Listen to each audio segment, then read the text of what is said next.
çiçek alır. Çoktan sen yarim, olmazsa olmazımsın.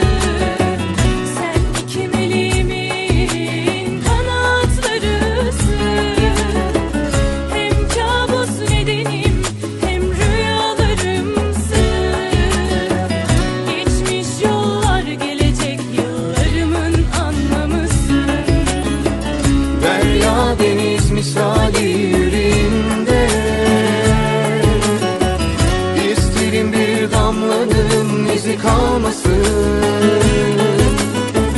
Gemiler batsa bile bize dokunmasın.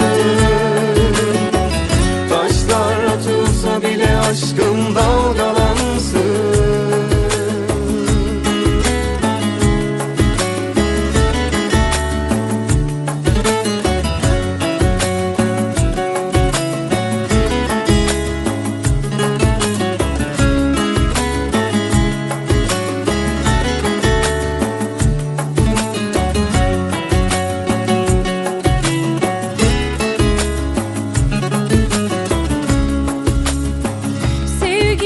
Çiçekler gibi büyüt dediler.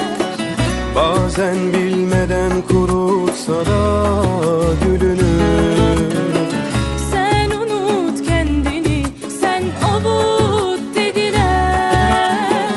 Araya hayat girmeden alır gönlünü. Çoktan sen yarim, olmazsa olmazımsın. Sen iki meleğimin kanatlarısın. Hem kabus nedenim hem rüyalarımsın. Geçmiş yollar, gelecek yıllarımın anlamısın. Derya deniz misali yüreğimde, İsterim bir damlanın izi kalmasın. Gemiler batsa bile bize dokunmasın. Taşlar atılsa bile aşkım dalgalansın.